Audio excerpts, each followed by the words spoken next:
Hey everyone! Since I talked about some of the Dredge's add-ons in the 10 facts about the Dredge video, I thought I would go over all of them with another one. And what better way to show off the add-ons than with a tier list video? Basically, I'm going to be going down the line from his common brown rarity ones and working my way up to his ultra rare ones. Also, I'm going to be ranking them via their viability and consistency in a typical match.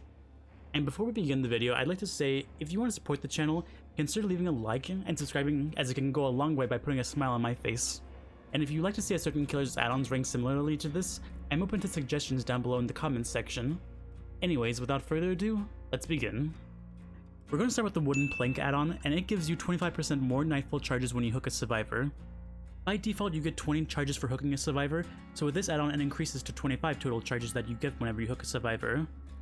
At maximum, you'll get 12 hooks in a game, so you'll get 60 extra knifefall charges. But if you've already gotten the 12 hooks, you already have won the game essentially. It's overall just an add-on that gives you a little extra value, but it's not very impactful overall in the grand scheme of things, and for that I'm going to place it in C tier. Now next up is the Mortar and Pestle add-on, which is a very interesting quality of life add-on depending on your personal preference. You see, whenever you place your remnant down, the direction you were facing when placing the remnant down is the direction you'll teleport back to and be facing. But with this add-on, it changes the direction you'll face after teleporting to it. So instead of facing the same direction you were whenever you were placing it, you'll be facing the direction that you were whenever you teleported to. For example, if you were looking to the left when you place the remnant down, you'll face the left normally when you teleport back to it. But with this add-on, if you placed it looking to the left but were facing the right with this add-on, you'll teleport looking back to the right instead of the left. I'm not sure if this is meant for players who get disoriented easily, but for me this add-on only makes me disoriented when using it. This is an add-on that you really have to see if it's right for you whenever you're using it, but for me I'm placing it in D tier for the same reason that it just makes me feel worse off when playing the Dredge. Now next is the follower Cowl, and it gives you killer instinct when teleporting back to your remnant when in daytime. Basically it just gives you an additional benefit in daytime that you would normally only have during nightfall. It's 16 meters of information all around you, can be pretty useful in some situations like at the end of the game whenever you're checking the exit gates, trying to find the last survivor that is. And it can also help you if you lose line of sight with the survivor at a loop, for instance. It's overall just not very strong in the grand scheme of things regarding tracking, as if you are at a loop and you can see the survivor and you have line of sight with them, like this add-on has no value to it whatsoever. So it's a mixed bag, needless to say, as to how much value it's actually worth. And for that I'm placing it in C tier, but before the wooden plank. The last common add-on is the Caffeine Pills, which reveals the ore of all locked lockers in yellow whenever you go to charge up your power just before you teleport. This is a nice quality of life add-on because it basically tells you where the survivors have been and lets you know if you're teleporting to a locker that if it's already locked or not. It also gives you an idea about the survivors you're facing. Some survivors don't make use of the locks, whereas others will lock lockers side by side, and the most experienced ones will lock one locker at a time if two of them are side by side next to each other. The difference in players and their decision making when it comes down to it does make this add-on somewhat inconsistent for this reason, as the value you get from it is out of your hands ultimately. The last thing I have to say for it is it has pretty good synergy with some of the other add-ons, including Haddie's calendar and the Worry Stone, just to name a few. I'm placing it in B tier as it's neither amazing nor bad by any means. The first yellow rarity add-on is the Malthinker skull, and this add-on increases the rate at which you earn knifefall charges passively by 66% per second per injured survivor. A lot of people consider this as one of the Dredge's best add-on, if not the best add-on. However, this add-on is not without its downsides. At the start of the trial when everyone's healthy, you get no value from it, but as you begin to injure survivors more and more, it increases its return on investment. However, keeping everyone injured as the Dredge isn't that easy, with survivors bringing in healing items and perks into the game frequently, as healing has proven to be in the meta of the gameplay so far. The most you'll have at any given time is maybe 1 or 2 survivors injured at any given point, with rarely 3 or 4 injured at a time. It's never not useful, but it's not the best by any means. And as such, this add-on is very tricky to place because of its pros and cons, and I think I'm going to place it in A tier, but at the end of it because of its inconsistent amount of charges that you can get from it. Haddie's calendar is the next add-on, and it has the simple effect of decreasing the time it takes for you to exit a locker by 1 second. This effect applies to when a locker is both locked and unlocked, and is very useful in some cases. I found with this add-on in some cases it means the difference between getting a hit on the survivor and then making it to a pallet or a window by reducing the reaction time. It's a nice quality of life add-on overall, as it reduces the effectiveness of the survivor's counterplay, which is the locks on the lockers. It's overall an A tier add-on, but I'm not placing it at the top of the tier because it all comes down to the type of survivors you play against, similar to the Caffeine Pills and the Worry Stone, and how frequently they decided to use the locks. This next add-on is my personal favorite, and it's the Fallen Shingle. This add-on increases the rate at which you earn Nightfall charges by 15% per second whenever you're using your power, Reign of Darkness. This effect applies to whenever you're teleporting to lockers, sitting in lockers, and teleporting back to your remnant. Now, using your power for teleporting and sitting in lockers gives you 6 charges per second, and it becomes 6.9 charges per second with this add-on. This is overall very good for giving you extra charges, as you'll be teleporting around the map quite frequently and using your remnant to help zone survivors. In my opinion, it's his best and most consistent add-on for earning Nightfall charges, and for that reason I'm placing it at the top of A tier. Meanwhile, on the other hand, we have the Burnt Letters, which are another add-on that gives you more Nightfall charges. And similar to the Wooden Plank add-on, it gives you 25% more charges, but instead of having to hook survivors, it's for whenever you injure a survivor. And also similar to whenever you hook a survivor, you also get 20 Nightfall charges whenever you injure a survivor by default, and with this add-on it increases to 25 charges instead. It's overall better than the Wooden Plank by comparison, because injuring survivors is not capped, unlike the amount of hooks that you can earn in the game. It's slightly useful, but not that strong overall. I'm overall placing it in B tier before the Caffeine Pills, as getting Nightfall faster I consider more important than the information of the pills and the Worry Stone.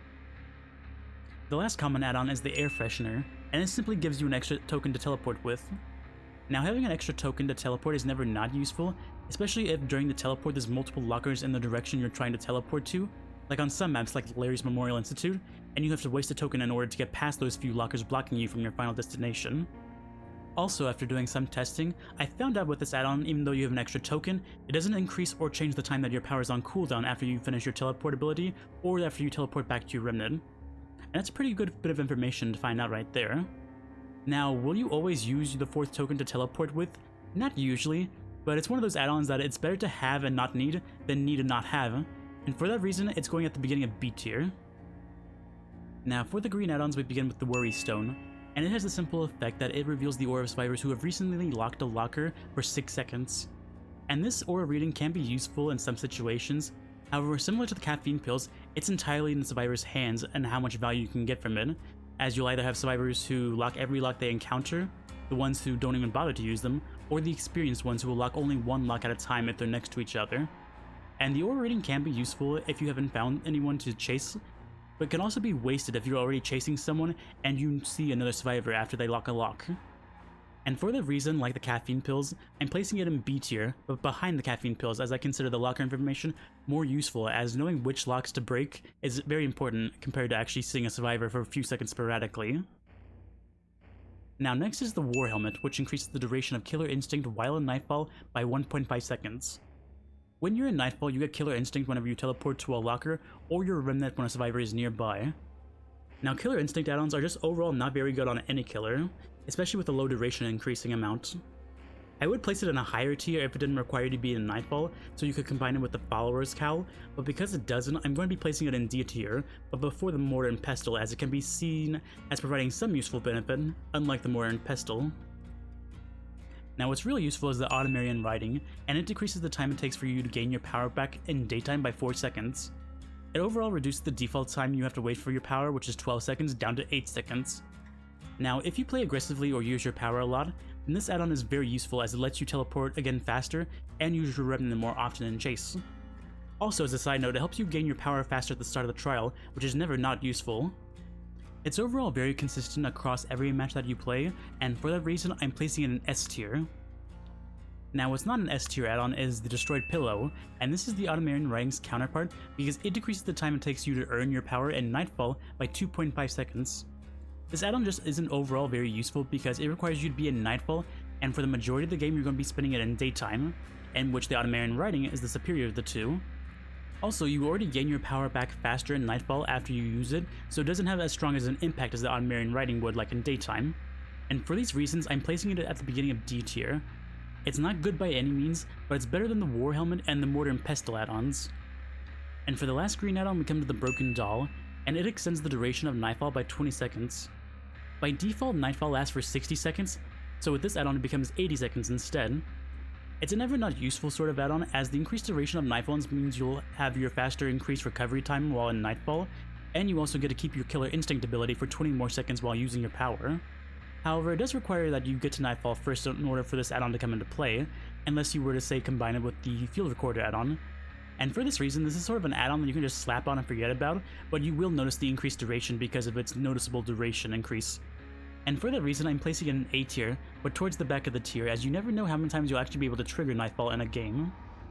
For the purple very rare add-ons, we start with the Tilling Blade, and this add-on makes it to where whenever you injure Survivor during Nightfall, that Survivor will suffer from the blindness, mangled, and hemorrhage status effects for 60 seconds. Now the pros of this add-on are it takes the survivors longer to heal, and can turn off their aura reading abilities. The downsides of this add-on are it's only a temporary effect lasting for 60 seconds, and it only comes into play whenever you're in Nightfall. Now the value you get from this add-on isn't very consistent, aside from it taking survivors a few extra seconds to heal. However, the survivors would be probably better off if they just outwaited the time for the Tilling Blade add-ons to disappear in order to actually heal themselves, as you wouldn't suffer from the mangled or hemorrhage status effects. In any case, you'd probably be better off running the perk Sloppy Butcher, which applies the mangled and hemorrhage status effects to survivors, but does not have a timer unlike the Tilling Blade. It's just overall not a very good add-on, and for that reason I'm placing it in C tier, but behind the wooden plank and the follower's cowl. Now next up is the Lavalier Microphone, and it has two effects. The first one is a bit silly and fun, and that is whenever you go to teleport to a locker, if a survivor is within 6 meters of a locker, all nearby lockers will open and slam shut. For a point of reference, it's similar to how the perk Deception works, in which a survivor can run past the locker and it'll open and slam shut, creating a fake noise notification. Now the second effect is after you use all your teleport tokens, the orb of all survivors are revealed to you for 3 seconds. Now like I say about all aura reading in general, and that aura reading abilities are never not useful, the only downside to this add-on is that you need to use all your tokens before you can get the aura reading effect, and that's my only point of criticism when using this add-on. This overall can help you find any survivors who are trying to hide, especially the last survivor in that case. Now during the game it might not actually be that strong, as you have to wait for your tokens to recharge if you fail to teleport and find a survivor initially who are close to you as a result of the Lavalier Microphone. And for that reason I feel comfortable placing it in B tier, but behind the Air Freshener, as I feel that add-on is more consistent out of the two. Now what's not B tier is the Field Record add-on, and has 3 very powerful special effects. The first 2 effects are you start the trial in Nightfall, and when the X gates are powered by any means, Nightfall is triggered again. The third effect feels a bit added on after the fact, but when a survivor runs through your remnant, they become exhausted for 15 seconds. Now starting the trial in Nightfall is a very strong effect, as it allows you to find survivors relatively quickly if they're within range of you teleporting through Killer Instinct. The same is also true if it comes down to a 1v1 situation at the end of the game, and you're looking for the last survivor. Also, because you get your power back faster while in Nightfall, it can help you chase survivors at the beginning of the game as a result of being in Nightfall thanks to this add-on. Overall, this add-on is never not useful, and I think it might be the Dredge's best add-on, and for that reason I'm placing it in S tier for its strong effects. Now for his last very rare add-on we come to the Boat Key, and it has 2 effects. The first effect is that it increases the rate at which you travel while teleporting by 25% while in daytime. The second effect is that whenever the X gates are powered by any means, all lockers that are locked become unlocked with their locks breaking. Now the increased traveling speed is a very consistent effect, as you'll be spending the majority of the game in daytime, ultimately trying to trigger Nightfall, so this just makes it easier to scout around the map, all while saving time doing so, which is a pretty good effect. As for the lock breaking effect, it's useful if you've had a less than stellar game and the survivors have just been locking every single locker, so it helps you out at the end of the game with ease. It also feels like an afterthought, but overall it's a pretty good add-on, needless to say. However, this add-on does have one slight downside to it, and that is because you're spending less time teleporting, you're earning less Nightfall charges in the process of doing so. And for that reason of earning less charges while teleporting, I'm going to be a little bit generous and place it in S tier, but behind the Ottomarian Writing and the Field Record add-on. It's just overall very consistent add-on, and it works each and every game, and it pulls it out of A tier as a result of that. Now, after going over some of the Dredge's best add-ons, we go to one of his worst add-ons, the Sacrificial Knife. This add-on blocks windows within 15 meters of you when you exit a locker, while in Nightfall for 5 seconds. This add-on overall is just very awful, to be honest. I say this for multiple reasons. The first being that you have to be in Nightfall for the effects to trigger, but on top of that, the range that it affects is also very small, even less than the range of the perk Claustrophobia. Now, all of that could be forgiven if the duration wasn't so short, and 5 seconds is nothing. Like, it's enough time for a survivor to run around like, say, an L-wall, T-wall loop before the window unblocks itself, and overall it's just very awful. And what makes this add-on so much worse on top of the situational requirement is not only its low duration and honestly low range, it's also the fact that it's an ultra rare add-on, and like, that's sad. Like, this is at the same rarity as some of the killer's best add-ons in the game, such as Judith's Tombstone, the Clown's Pinky Finger, or the Engineer Fang. Like, it's crazy to me how bad this is by comparison to those other ultra rare add-ons. It would be one thing if this was like a brown meme add-on, but it's one of his 2 ultra rare add-ons that are meant to be some of his best. Now, for me placing this add-on on the tier list, it's going to be at the very bottom and back of D tier. behind the Mortar and Pestle add-on just because of the fact that it's an ultra rare add-on, and it feels like just a wasted opportunity on the Dredge. And after the Sacrificial Sword, we've come to his last add-on, the Iridescent Wooden Plank. And this add-on has the effect that it causes survivors to become exposed during the last 12 seconds of Nightfall. Now, this add-on does require you to trigger Nightfall, and find or be chasing a survivor towards the end of Nightfall to take advantage of the exposed status effect. This is a very situational add-on in order to get value from it, based off of those conditions alone.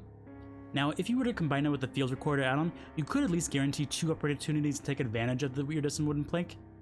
Now, the problem with this add-on is its low duration, as 12 seconds is a very short amount of time. If you're chasing a survivor, they can easily loop you for that amount of time, or pre-drop a safe pallet unless they seriously mess up the loop while looping. The other problem is if you're chasing a survivor who's already injured during Nightfall, and you're nearing its end, then being exposed literally means nothing. So then you have to ask yourself, is it worth downing the survivor, or leaving them to potentially find a healthy survivor for you to get value from this add-on? Also, again, because it's an ultra rare add-on, an add-on that's meant to be either all-powerful or a huge quality of life boost to the character, this simply just doesn't justify its rarity. And for that reason, I'm placing it at the back of C tier, as it's not consistent enough or strong enough to go any higher in my eyes. But because you might be able to get a single insta-down with this in a game, it barely keeps it out of D tier. And now, after 20 add-ons, we've come to the end of the video. I would like to hope that with this video I've given you a different perspective on some of the Dredge's add-ons, and that you learned something new today. And with that being said, I am E+3, and I will see you next time. Goodbye for now.